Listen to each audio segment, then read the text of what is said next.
पिताजी अनि छोरो मेरो आश्रममा घिउ धेरै दिँदो रहेछन् कि क्या हो दिन्छन् नि हो नि हेर त छोरो त मेरो जस्तै भएछ कालो पुल्टो आमा पनि उति राम्री बाउ पनि उति राम्रो छोरा झन् राम्रो पुल्टुक पुल्टुक भएछ छोरो पनि एक छाकमा एक पावा खाइन्छ महाराज हो यही पनि घिउ हेर न पोखिराखेलाई आमाको जात फुत्रुको तानिहाल्नु पर्ने चाँडो चाँडो कति चाँड्छौ अब लु बोकिसक्यौ नि तिमीले अब बोकिसक्यौ नि छोरो अब दिनुहोस् भन्दा भन्दा देऊ भन्न थाल्यो हुनका अहिलेका बुहारीहरू यस्तै छ त जिन्सको प्यान्ट लगाएको छ गरेर हिँडेको छ संस्कार भुलेपछि यस्तै हो ल आइज आइज बाबु आइज तेरि आमालाई धेर भएछ क्या त यता फर्कि अलि नि बाबु अब हेर म जस्तै गुल्टुक्क भइछस् अब मेरो आश्रममा पनि राम्रो पढी छोरा यत्रो दिनसम्म के पढी छोरा भन् के पढिस् विद्या भन् त पिताश्री मैले पढेको विद्या सुन्नुहुन्छ हो नि छोरो त्यसो भए मैले भन्नुहुन्थ्यो तपाईँले चुप्प लागेर बस्नुहुन्छ भने मात्रै भन्छु नभए भन्दिनँ म चुप्पै लागेर बस्छु भन्न त श्रवणं कीर्तनं विष्णु स्मरणं पादसेवनम् अर्चनं वन्दनं दास्यम् मूर्ख सत्यम तँलाई मैले गुरुकुलमा काटे मारे हत्या हिंसा गर्ने जस्तो शब्दहरू पढ्न पठाएको थिएँ आज त कुलङ्गारले जसले तेरो ठुलोबाको हत्या गरेको त्यस शत्रुको नाम पढेर आइस् तैँले धिक्कार छ धिक्कार त मेरो छोरो होइन त नालायक कुपुत्र होस् त जस्ता छोरा हुनुमा गर्व छैन धिक्कार छ धिक्कार यस्तो नालायक यस्तो छोरो धिक्कार छ आज छोराले गुरुकुलमा गएर पढेर आज जसले उसको ठुलोबाको हत्या गरेको थियो त्यसलाई मार्छ होला भनेको त्यही शत्रु विष्णुको नाम छपिरहेको छ हे कुलङ्गार हेटाइजो हेटाइजो छोरा तिम्रो कारणले यो पुल पुलेको थियो तिम्रो गर्भमा हुनुभन्दा पहिले मर्नुपर्छ जस्तो नालायक थियो आज छोराले इज्जत राख्छ र त्यो विष्णुलाई मार्छ भनेको थियो आज तिमीले गर्दाखेरि यो पुल पुलेर बिग्रेको मेरो कान पहिलो भयो कि क्या हो एकचोटि फेरि भन्दा के पढिस अरे कुलङ्गार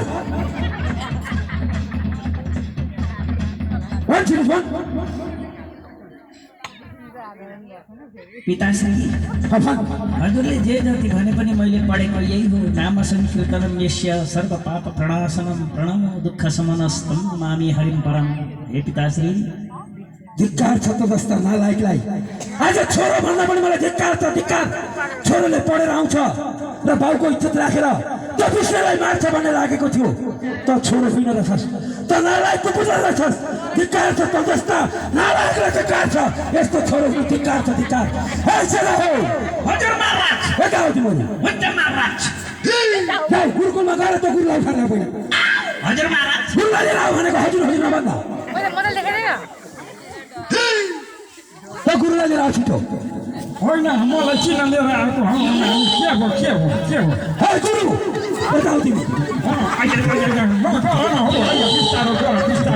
तिमी गुरु हौ कि गोरु हौ पहिला भन होइन मैले के गल्ती गरेर यो मेरो कुपुत्रलाई पुत्र होइन यो कुपुत्रलाई मैले काट्ने मार्ने हत्या हिंसा गर्ने जस्तो शब्द पढाउनु भनेको थियो त्यही विष्णुको नाम जपिरहेको छ होइन महाराज मैले त त्यस्तै पढाएको थिएँ त यसले कहाँबाट के सिको हेरेर म के भन्छ होइन महाराज यो के हो यो मैले त त्यस्तो सिकाएकै थिइनँ प्रभु कतै विष्णुको घुस खाएको त होइन तिमीले होइन के को घुस खानु नि मैले त सिकाएकै छैन तिमीलाई एकचोटि चान्स दिन्छु हुन्छ महाराज त्यति गर्दा पनि यो कुपुत्रलाई पढेन काट्ने मार्ने हत्या हिंसा गर्ने जस्तो शब्द सिकेन भने तिमीलाई गोरु होइन गोरुको वचन दिएर अहिले छस्काइदिनेछु म लिएर गइहाल हुन्छ महाराज लिएर गइहाल छिटो मलाई नदेखाऊ हुन्छ महाराज म छिटै पढाउँछु दुई पनि तिमी तिम्रो कारणले समझ तिम्रो कारणले बिग्रिरहेको छ आज जतिखेर करायो बुलबुल आयो तादो यस्ता कुपुत्रलाई जन्म दिनु पनि तिमी जस्तो आमालाई पनि मैले पढाइहाल्नु पर्यो हजुर महाराज हजुर जाऊ त गुरुकुलमा गएर पढ्न लिएर आऊ पढिसक्यो तपाईँको कुरो माइक नै बुझेन महाराज माइकमा बुझिँदैन त्यो खपरमा बुझाइन्छ हजुर महाराज छोरोलाई लिएर आयो महाराज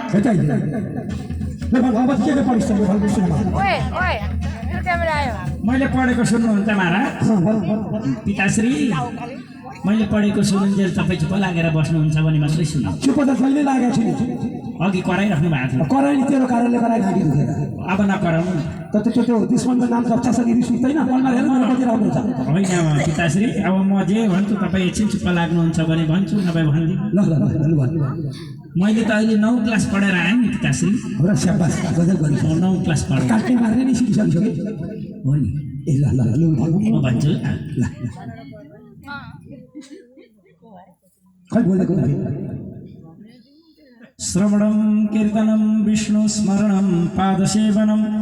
अर्चनं वन्दनं दास्यं शक्यमात्मनिवेदनं पिताश्री बुझ्नुभयो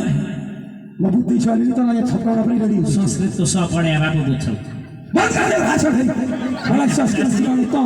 त कुलगार को हो त को हो विकास जस्ता नालायकलाई आज पर्छ गौरव हुन्छ भनेर है कुकुरलाई लिएर फेरि होइन किन मलाई चाहिँ फेरि किन लिएर जानु हो नानी के हो मैले त राम्रै पढाएको थिएँ त हो है गुरु यता तपाईँको मैले त सुनि तिमीलाई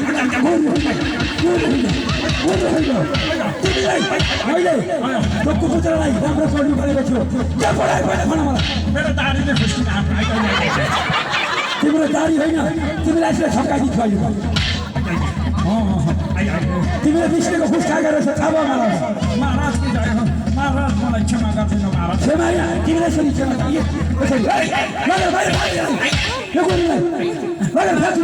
महाराज मेरो धोती खुस्किन आँटो धोती खुस्किन आँटो आज छोरो भनेर गौरव गरेको थिएँ गुरु भनेर गौरव गरेको थिएँ त्यही पनि उल्टो पढाएर गरेछ अब के गर्ने होला यो कुकुरलाई कसरी ठिक लाग्ने है उताइ हजुर पिताश्री त कसको जब ध्यान गर्छ सर भन्दा चुटी हजुर पिताश्री त कसको जब ध्यान गर्दैछस् म श्रीहरि विष्णुको जप गर्छु पिताश्री धिक्कार छ त जस्ता नालायकलाई केही शत्रुको नाम जपिरहेको छस् आज तेरी आमाको कारणले त बिग्रिरहेको छस् उसलाई पनि थाहा छैन जसले जेठाजीको हत्या गरो आज उसलाई मार्न छोरो पठाएको भनेर त्यही शत्रुलाई पुकारिरहेको छ आमा चाहिँ पनि छोरो त्यही गतिलो भएछ है यता तिमीहरू यो कुपुत्रले कसै गर्दा पनि त विष्णुको नाम लिएर त छोड्ने भयो र यसलाई मार्नुभन्दा अर्को विकल्प केही छैन हुन्छ पिता यसलाई लगेर भिरबाट खसालेर कसै कुचो मार्यो आज्ञा महाराज जो लगेर कुद्दै लैजाऊ छिटो यसलाई भिरबाट खसाइदिन्छ अब कुपुत्र कसरी मर्दैन यतिखेर मरिसक्यो होला कुपुत्र मर्यो महाराज कि जय हो महाराज मरिसक्यो खसारा मारिसक्यो महाराज नाच त मर भनेर नाच मर्यो मर्यो कुपुत्र मर्यो पिताश्री नारायण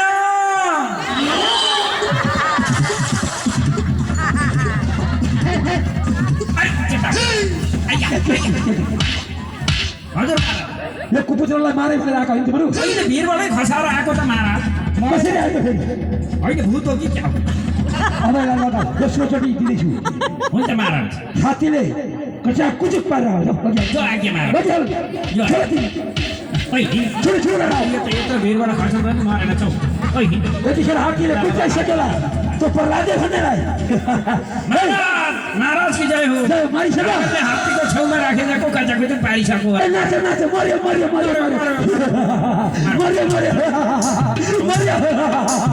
मर्यो दुश्मन मर्यो पिताश्री नारायण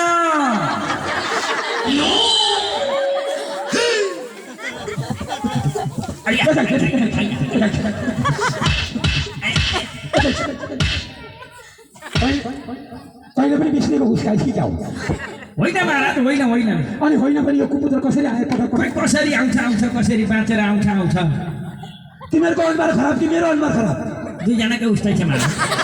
अनि त्यसले किच्चो गरेको चालो जान्छ नि त अनि तपाईँको त दाँतै छैन महाराज मेरो त छैन तैँले लगिहालिस् के खान्छ अब सुन यो कुपुत्रलाई अब पनि मरेन छ भने तिमीलाई मार्छु म हुन्छ महाराज हुन्छ अब चाहिँ यसलाई मारेर आउँछ महाराज यसलाई लगेर परालमा राखेर परालले यसलाई छोप्नु छोपेर लाइटर पार्नु र आगो दन बाल्नु अनि मारेर आऊ मरेन भने यहाँ हेर्नु तरबार तिमीलाई छप्काइदिन्छु लगिहाल एउटा मरेन भने यही सिङले भए पनि उनीहरू मार्दिन्छ ल उठिला ए छोरा तिमी ल हिँड हिँड अब मर्छ होला यो कुकुर। सिङले उनीहरू भए पनि आगो लाउँदा कसरी मर्दैन यतिखेर मरि पनि सक्यो होला महाराज की जय हो। ए जय हो ए नाच नाच आगोमा दल्दली दाल्देर आइसक्यो महाराज होला मरिसक्यो मरिसक्यो हरानी भयो मर्यो मर्यो मर्यो मर्यो मर्यो मर्यो प्रणाम प्रणाम पिताश्री नारायण पिताश्री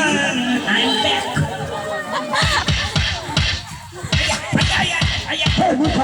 हजुर हजुर तिमीलाई मारेर आएको भए कसरी आयो यो पक्कै पनि भूतै हुनुपर्छ मान्छे त अघि मारे आउनु यसो छोएर हेर्नु त महाराज त्यसलाई यसो छोइ हेर्नु भूतै हो कि साँच्चै मान्छे हे कबुतर गाइतो ए मान्छे त सबै मरेकै रहेछ सबै यो कबुतर कसै गर्दा पनि मारेन मरेन महाराज आज यसको अन्तिम दिन आइसकेको छ आइसक्यो महाराज हे कबुतर खै तेरो विष्णु भने कहाँ छ देखा त मलाई चोटि मेरो विष्णु सर्वज्ञ हुनुहुन्छ सर्वत्र हुनुहुन्छ पिताश्री अनि यो कालो भाँडाभित्र पनि छ अवश्य हुनुहुन्छ खै म कहीँ देखिनँ त हेरिरहेको छु चारैतिरबाट यो तपाईँले देख्ने कुरो होइन पिताश्री अवश्य हुनुहुन्छ यो कुपुत्रले त अनौठो कुरो गर्छ मेरो आँखाले कहीँ देख्दैन यसले सर्वत्र हुनुहुन्छ कतै जसले मेरो दाजुको हत्या गर्यो त्यही विष्णु हे कुपुत्र आज त विष्णुलाई म यो तरबारले टुक्रा टुक्रा गर्नेछु यदि त्यहाँबाट विष्णु निस्क्यो भने तँलाई म टुक्रा टुक्रा गर्नेछु आज अब हेर्दै जा पहिला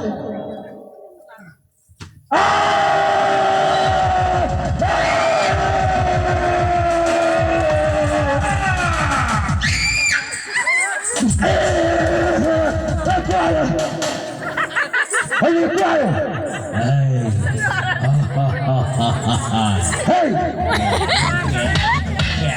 हे दुष्ट हे दुष्ट त आदि मान्छे आदि पशु छस् यो हिरण कसैको राजमा आउने कोसिस कसरी गरिस् तैँले मूर्ख तेरो काल आइसकेको छ सावधान भएर बस सावधान हे मूर्ख हिरण कसैको कहिले आउँदैन जस्ता यो अनुहार र धनमारको आदि मान्छेको रूप आदि बाघको रूप लिएर आएको छस् त मेरो तरबार